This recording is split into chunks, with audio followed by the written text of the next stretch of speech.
Okay. Down there's good. Yeah, please, thank you. Red Deer, SCA, and visiting guests. Hello, happy Sabbath. How are you?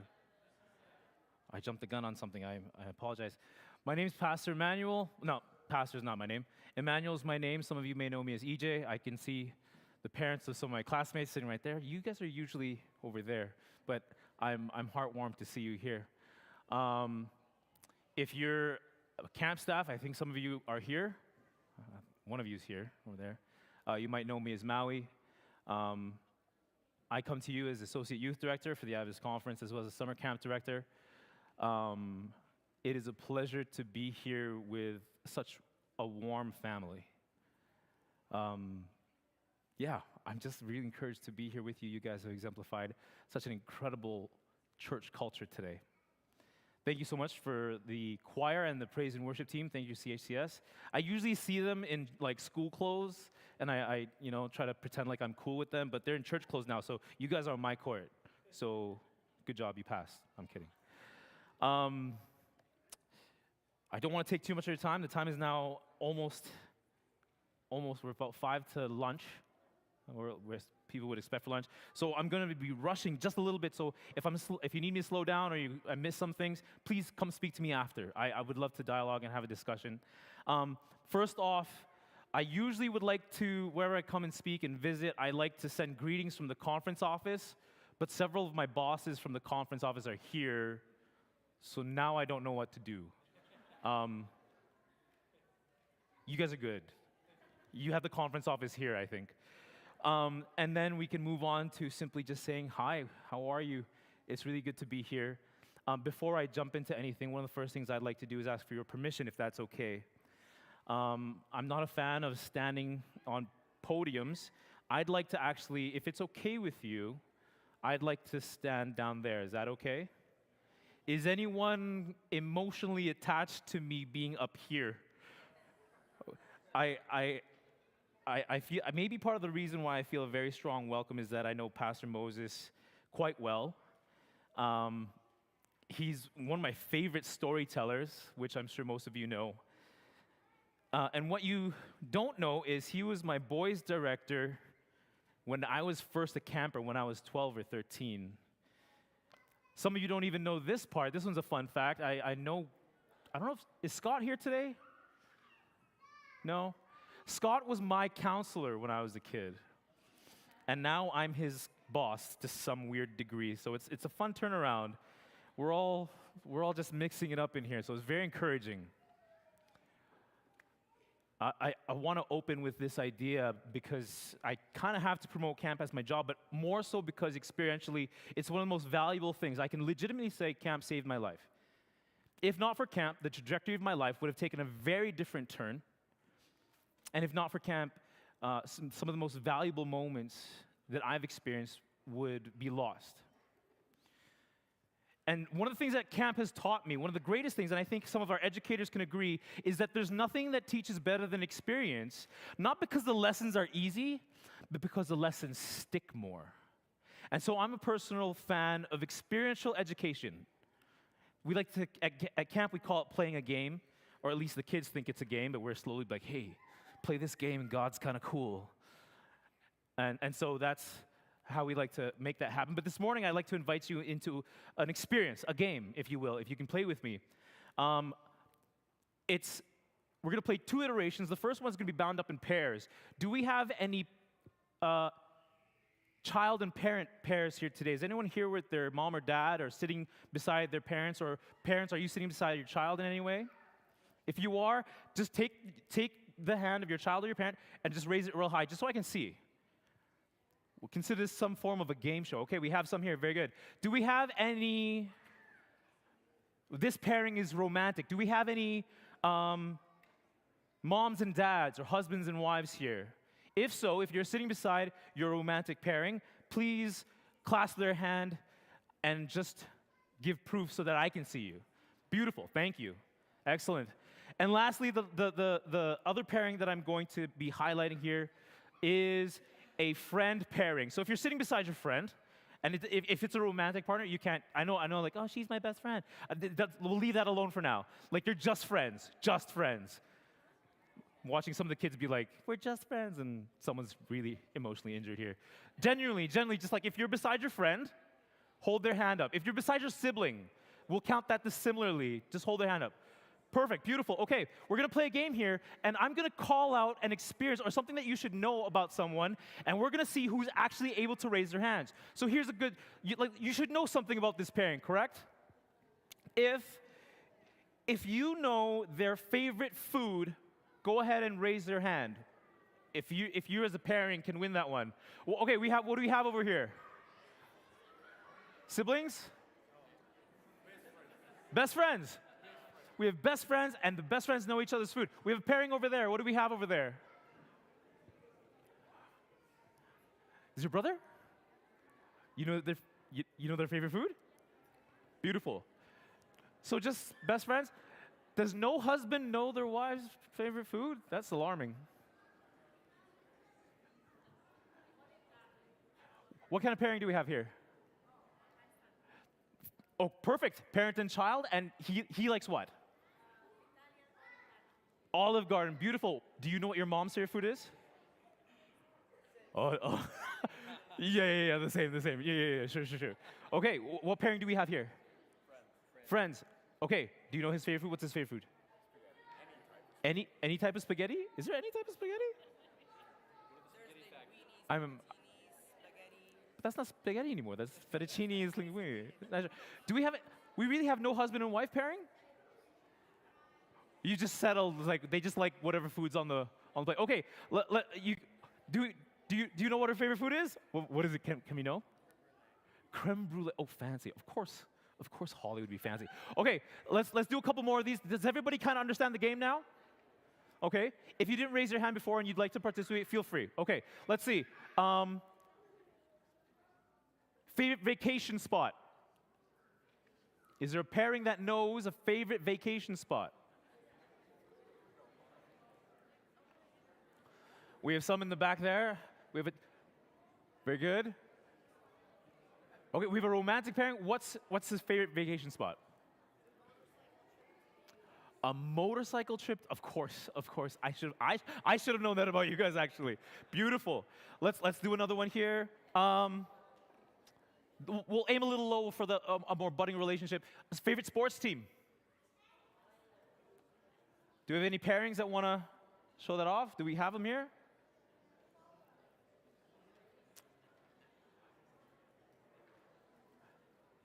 Most legitimate nightmare. Does anyone know that your pair's nightmare? Maybe I should. Worst fear. How about this? We're going to make this a little bit more difficult. For all the pairs here, do you know your pair's most embarrassing story? I didn't think we were going to see any hands up for that. But you know, maybe some of you. How about this? To drive this point home, how many pairs know, and wives, just slow your hand down on this one. How many pairs know your pair's greatest weakness? Slowly.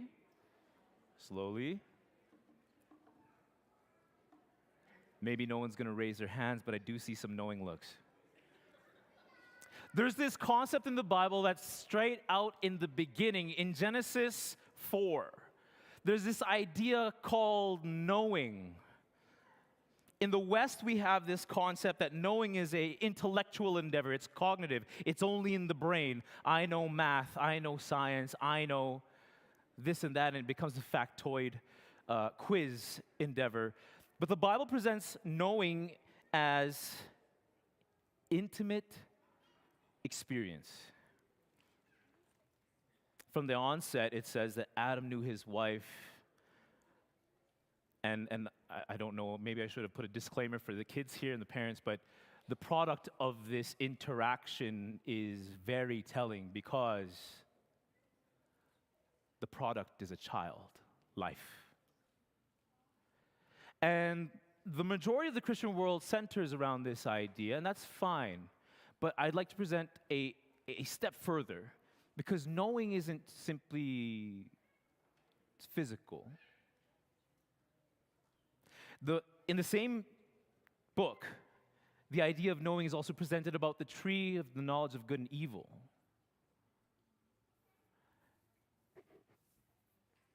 And so, instead of relegating it to only the physical, I want to present to you the idea of knowing something is about an intimate experience. And that makes sense because one of the things we do want to promote is a knowledge of God. We want parents, teachers, families, we want our children to know God as we endeavor to know God. There's that famous phrase, to know, no, it's not that famous because I don't remember. But I would like to introduce this interesting idea because there's a story later on that Jesus tells about 10 virgins. And I'm going to decipher this story for you a little bit. If just a quick sparks note.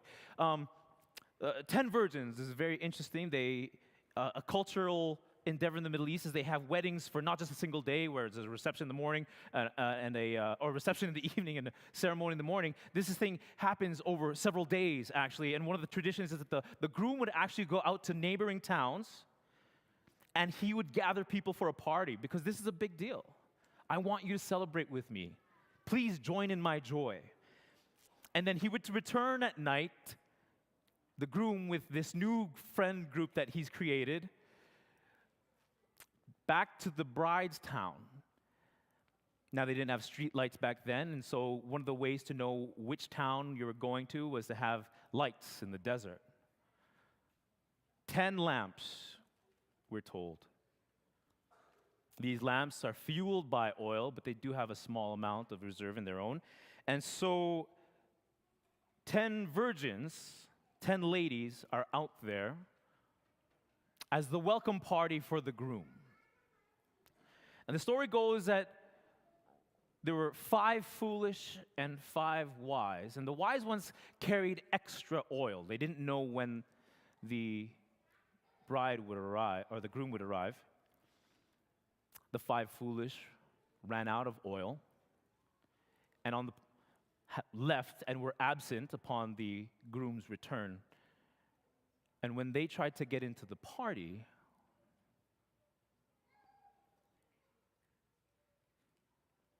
pay very close attention.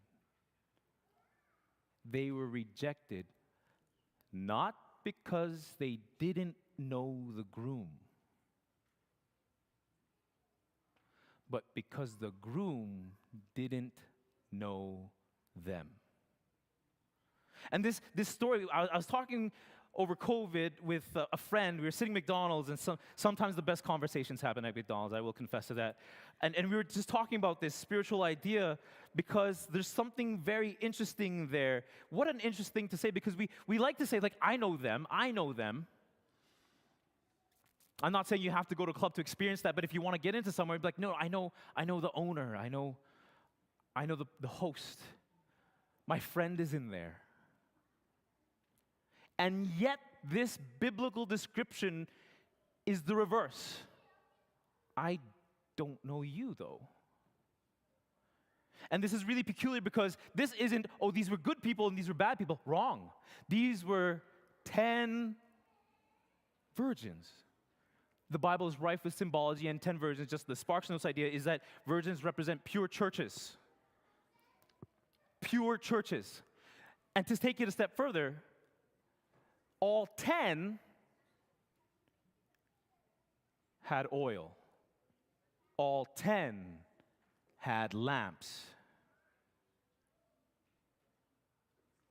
So what was missing? I'm going to go back to that game we just played, but instead, this time, I want you to imagine, you're probably not going to get out of your seats if you feel so inclined to do so, but I imagine everyone here knows each other. But imagine now you are paired with a stranger. You know nothing about them. They just appeared now. They're sitting beside you, and they're grasping your hand. And I repeat the questions, the instances by which you're meant to either raise your hand if you can share that experience. And I say things like, do you know Do you think they know your favorite food? Do you know, or do you think they know your favorite holiday or vacation spot? And just as we took it further with the game, I ask you, do you think this stranger knows your greatest fear? Do you even want them to know your greatest shame?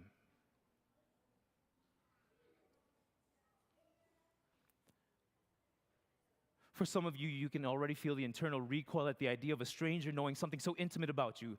And the truth is, that is correct, because that is a reflection of how some of us feel about God.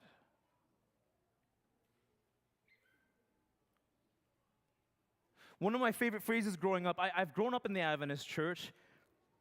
I watched many people walk away.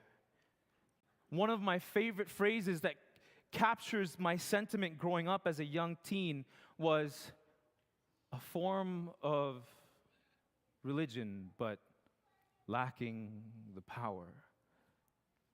This thing that we're endeavoring on a weekly basis, this place that we go to, that we expect something to happen, this group of people that I see regularly, why is there no change? It's a harsh statistic, but it was studied that the difference between secular families and Christian, I'm not going to even say Adventist, Christian as a whole, the study says that rates of abuse, violence in the home, neglect are the same on both sides. And I watched so many of my friends and my families walk away, and this made me wonder. We were all there. We all could read the Bible. We knew some of the Bible verses. We all knew God. But did we take that next vulnerable step into letting Him know us intimately? This is why I chose the verse, the idea that David, in his worst moments, we know this story, in his worst moments says, I need you to search me and know me. And it's interesting, like, can you imagine, like, some of you kids won't get this, and that's okay. As I work in youth ministry, I recognize that the kids that I speak to are quite, a lot of them that are most meaningful conversations are adults who have still holding on to that childhood. But could you imagine some of us adults inviting somebody in to know us even the most wicked ways? David doesn't say, search me and know me and check out my trophy case. He doesn't say, search me and know me and look at all the cool things I've done. He doesn't say, search me and know me and look at how hard I tried. I was so sincere. He says, search me and know me and find all the sickest things within me. What a different dynamic of approaching God.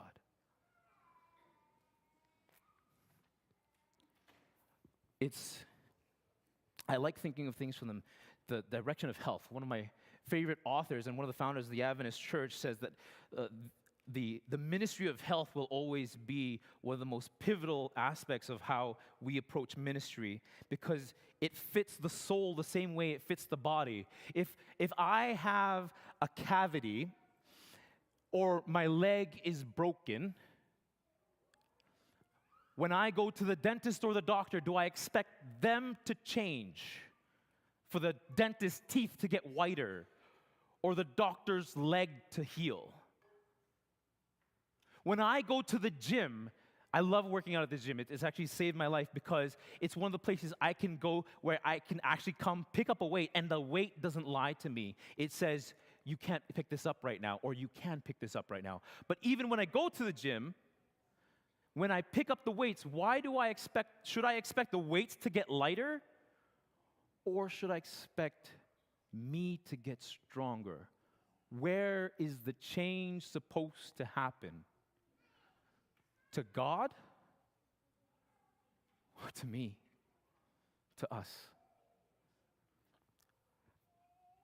Now, I present this as a setup because if I left it here, some of you would still not be invited. Everything I've just expressed and spoken to you is no more than just a slap in the face. You're doing your religion wrong. And that's not what I want to leave you with. I want to leave you with the best invitation as to why Christianity is the most beautiful concept in the world. Because we don't just let anybody into our most intimate spaces. We understand, even without being able to articulate, that that would be a violation of ourselves. Psychologists have proven that what happens in abusive relationships and marriages is actually a diminishment of one's psychology. You become less you in an abusive relationship, and you know that. And so what you're looking for, the key to this intimate experience is total self-sacrificing love. Again, one of my favorite authors, she says that at the close of time, one theme will arise out of all others, and that will be Christ and Christ crucified. Because on the tree of the cross, the lie of the tree in the garden is dispelled. Satan sold us a lie, and our parents bought it, that says God, and therefore the universe, is only out for their own good. And what we stand here for as educators, as parents, as families, every angle of ministry stands in rebuke of that idea to say, wrong. God is as Jesus portrayed. He loves us so much, He would let us kill Him to preserve us. That's a different dynamic totally. Every other religion, if you look at out there, you must earn the favor of the deity. And that's not even theological ideas or religious ideas. That's baked into our systems. The ones who get the most attention are the ones who perform better. And yet, it's turned on its head at the level of creation and existence. You have all the favor of the God of love. And that's how you know you can let Him in. This Sabbath, I invite you into that idea of rest. Not just a rest from daily toil, which is good, but maybe another elevation of this daily toil to simply survive. But as people who have now begun walking a spiritual path, and this means, this is important for you, youth too. What if you didn't have to try so hard just to be loved in your own head, in your own heart? That's the nature of the universe. I encourage you towards that today, and I missed it. One of the questions I love to ask when I speak is simply, how are you? I think CHDS, do you guys remember me doing that? Yeah? What an interesting interaction if I was walking past somebody in the hallway and I was walking past Mr. Gabies and I said, how are you? And he would say, he's not going to say, but what do you guess his answer is going to be? He's going to say, I'm fine, I'm good, I'm okay. And then he's going to say after that, what's he going to say? Right? And then I'm going to say, and what are we both going to do? We're going to continue walking. I want to introduce you into the idea that there's a God out there who's interested in your good at the most sincerest level. He's asking you, He's waiting to hear from you. How are you? And it's up to you to answer. He wants a personal relationship with you. He wants to know how you're doing. He cares about the things on your day-to-day basis. Dad, He cares about bills and He cares about taxes. He cares about making sure that your progeny are established and well. Mom, He cares about the things that make your heart throb, like, oh, will my child be okay? And will I get all the chores done? Am I seen? Am I valued? Kids, He sees you. You're trying to fit into this world. You're trying to navigate and you're trying to understand what makes sense and how am I going to orientate my life as I move from this spot to another. But it's not enough for him just to care for you. I encourage you to tell him, to actually interact with him in your own heart. Lord Father, we thank you for the Sabbath as a day of rest. Rest not just from toil, but especially ideas from the spirit that says that we have to earn your favor into a spirit that says you've been giving it all along. God, be with us in our own minds. Protect us from the lies of the accuser. Help us to believe you more and more. And may the love that we experience flow from person to person, just as you promised. I won't say churches, God, but may our families, may our communities come alive because of this flow of love. Be with us as we go from this place. We thank you for every opportunity to experience you through creation. In your name we pray. Amen.